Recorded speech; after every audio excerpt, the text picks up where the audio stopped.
ഈശ്വരിക്ക് സ്തുതിയായിരിക്കട്ടെ. ഈശോ നമ്മളെല്ലാവരെയും സമൃദ്ധമായി അനുഗ്രഹിക്കട്ടെ. നമുക്കിന്ന് വിശുദ്ധഗ്രന്ഥത്തിലെ ഉൽപ്പത്തി പുസ്തകത്തിലെ 32-ാം അധ്യായത്തിലെ 30-ാം തിരുവചനം വായിക്കാം. ദൈവത്തെ ഞാൻ മുഖത്തോട് മുഖം കണ്ടു, എന്നിട്ടും ഞാൻ ജീവനോടെ ഇരിക്കുന്നല്ലോ എന്ന് പറഞ്ഞുകൊണ്ട് യാക്കോബ് ആ സ്ഥലത്തിന് പെനുവേൽ എന്ന് പേരിട്ടു. Praise the Lord. ദൈവത്തിൻ്റെ മുഖം എന്നാണ് ഈ പേരിനർത്ഥം. പെനുവേൽ എന്നും ഈ പേരിന് പാഠഭേദമുണ്ട്. യബോക്ക് നദീതീരത്തെ ഒരു കടവാണ് പെനുവേൽ. ഇന്നത് ജോർദാനുള്ളിൽപ്പെട്ട ഒരു സ്ഥലമാണ്.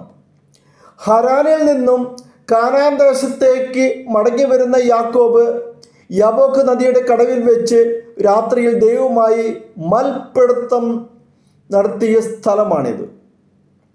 ഭീരുവായിരുന്ന യാക്കോബിൻ്റെ ബലം ഒളിച്ചോട്ടത്തിലായിരുന്നു. ജീവിത യാഥാർത്ഥ്യങ്ങളെ നേരിടാതെ ഒഴിഞ്ഞു മാറാനായിരുന്നു അവൻ്റെ ശ്രമം. ആദ്യകാലത്ത് അവൻ ചെയ്തത്. ഏസാവിനെ ഭയന്ന് ഹരാനിൽ നിന്നിലേക്ക് അവൻ ഒളിച്ചോടി. അപ്പോൾ അമ്മായപ്പൻ ലാബാനെ ഭയന്ന് കാനാനിലേക്ക് ഒളിച്ചോടുന്നു. അങ്ങനെ ജീവിതം മുഴുവൻ ഒളിച്ചോട്ടമായിരുന്നു. യാക്കോബ് നദിയുടെ കടലിൽ വെച്ച് യാക്കോബ് വലിയൊരു പ്രതിസന്ധിയിലായി. ജ്യേഷ്ഠൻ ഏസാവ് ഏകദേശം 400 പേരുടെ അഹമ്പടയോടെ തനിക്കെതിരെ വരുന്നു എന്ന അറിവ് അവനെ ഭയപ്പെടുത്തി. കടവ് കടന്ന് പടിഞ്ഞാറോട്ട് പോയാൽ എതിരെ വരുന്ന ജ്യേഷ്ഠൻ്റെ മുമ്പിൽ ചെന്നപ്പെടും. കീഴോട്ട് പോയാൽ ലാബാൻ്റെ, അതായത് അമ്മായപ്പൻ്റെ കയ്യിൽ ചെന്നപ്പെടും. എന്തു ചെയ്യുന്ന അറിയത്തില്ല. ഒഴിഞ്ഞു മാറാനാവാത്ത ഈ പ്രതിസന്ധിയിൽ യാക്കോബ് തനിക്കുണ്ടായിരുന്ന സകലതും പുഴ കടത്തിയതിന് ശേഷം ഒറ്റയ്ക്ക് ഇക്കരെ നിന്നു. എന്താണ് ഉദ്ദേശമെന്ന് ബൈബിൾ വ്യക്തമായിട്ട് പറയുന്നുമില്ല. ഏസാവ് വന്ന് എല്ലാം നശിപ്പിച്ചാലും ഒറ്റയ്ക്ക് ഓടി രക്ഷപ്പെടാം എന്നാണോ യാക്കോബിൻ്റെ ഉള്ളിരിപ്പ് എന്നായിരിക്കും ഒരു പക്ഷേ. ഉറങ്ങിക്കിടന്നവനെ വിളിച്ചുണർത്തി മൽപ്പിടുത്തം നടത്തി ദൈവം ഒളിച്ചോടാൻ ഇനി അവനെ അനുവദിക്കുകയില്ല. മരണഭീതിയോടെ പൊരുതിയ യാക്കോബ് തൻ്റെ ഉള്ളിൽ ഉറങ്ങിക്കിടന്ന ശക്തി തിരിച്ചറിഞ്ഞു. അഥവാ ഭീരുവായിരുന്ന അവനെ കർത്താവ് തന്നെ ധീരനും ശക്തനുമാക്കി. എല്ലാവരിൽ നിന്ന് ഒളിച്ചോടിയാൽ ഇപ്പോൾ ദൈവത്തോട് മല്ലടിച്ച് ജയിച്ചിരിക്കുന്നു എന്ന തോന്നൽ അവനിൽ ഉണ്ടാക്കി. അങ്ങനെ യാക്കോബ് ഇസ്രായേലായി രൂപാന്തരപ്പെട്ട സ്ഥലമാണ് പെനുവേൽ.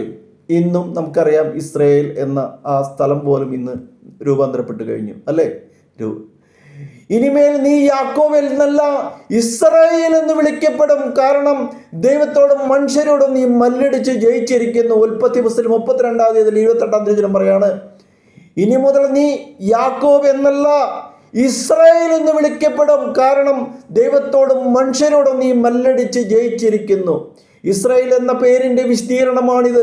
ദൈവത്തെ നേരിൽ കണ്ടാൽ മരണം നിശ്ചയം എന്ന വിശ്വാസം നിലനിന്നപ്പോഴാണ് യാക്കോബിന് ശക്തമായ ഈ ദൈവാനുഭവം ഉണ്ടായത്. ഇത് ഒളിച്ചോട്ടത്തിന് തുടക്കത്തിലുണ്ടായിരുന്ന അനുഭവത്തോട് ബന്ധപ്പെട്ടിരിക്കുന്നു. ബഥേലിൽ വെച്ച് ദൈവം പ്രത്യക്ഷപ്പെട്ടതും രാത്രിയിലായിരുന്നു. അന്ന് വാഗ്ദാനങ്ങൾ നൽകിയാണ് യാക്കോബിനെ ശക്തിപ്പെടുത്തിയത്. പെനുവേലിലെ രാത്രിയിലാകട്ടെ മൽപ്പിടുത്തത്തിലേതും. പെനുവേൽ അനുഭവത്തിൻ്റെ ബാക്കിപത്രങ്ങൾ ബൈബിൾ 2 കാര്യങ്ങൾ കൂട്ടിച്ചേർക്കുന്നുണ്ട്. സമയത്തെക്കുറിച്ചുള്ള സൂചനയാണ്. ഒന്ന്, അവൻ പെനുവേൽ കടന്നപ്പോഴേക്കും സൂര്യൻ ഉദിച്ചു. പ്രകാശത്തിലേക്കാണ് യാക്കോബ് മടങ്ങി വരുന്നത്. അത് പ്രത്യാശയുടെ സൂചനയാണ്. അവൻ്റെ ശരീരാവസ്ഥയെ സംബന്ധിച്ചാണ് രണ്ടാമത്തേത്. ഉളുക്ക് നിമിത്തം അവൻ ഞൊണ്ടുന്നുണ്ടായിരുന്നു. ഉൽപ്പത്തി പുസ്തകം 32-ാം അധ്യായത്തിൽ എഴുതി വെച്ചിരിക്കുകയാണ് 21-ാം തിരുവചനത്തിൽ. ഉളുക്ക് നിമിത്തം അവൻ ഞൊണ്ടുന്നുണ്ടായിരുന്നു. ഇനി അവന് ഓടാൻ കഴിയുമായിരുന്നില്ല. ഒളിച്ചോടേണ്ട ആവശ്യമില്ല. ജീവിത പ്രശ്നങ്ങളെ നേരിട്ട് വിജയം വരിക്കുന്നതിന് കർത്താവ് നൽകുന്ന കരുത്തിൻ്റെ പ്രതീകമാണ് പെനുവേൽ. പ്രിയമുള്ളവരെ, ഇങ്ങനെ പെനുവേലൊക്കെ നമ്മുടെ ജീവിതത്തിൽ ഇഷ്ടം പോലെ ഉണ്ടാവും. പ്രതിസന്ധികളെ കർത്താവിനോട് ചേർന്ന് നിന്നുകൊണ്ട് അതിനെ നേരിടുമ്പോൾ വിജയം സുനിശ്ചിതമാണെന്നുള്ള തിരിച്ചറിവിലൂടെ നമുക്ക് ഈ ചെറിയൊരു ചിന്ത നമുക്ക് അവസാനിപ്പിക്കാം. ദൈവം നമ്മളെല്ലാവരെയും അനുഗ്രഹിക്കട്ടെ. നമുക്ക് പ്രാർത്ഥിക്കാം. യേശുവേ, അവിടുത്തെ തിരഹിതം നിറവേറാൻ ഞങ്ങളെ അനുഗ്രഹിക്കണമേ. നിരാശപ്പെടാതെ ജ്ഞാനത്തിൽ ഞങ്ങളെ വളർത്തണമേ. ഞങ്ങളെ ഓരോരുത്തരെയും അനുഗ്രഹിക്കണമേ.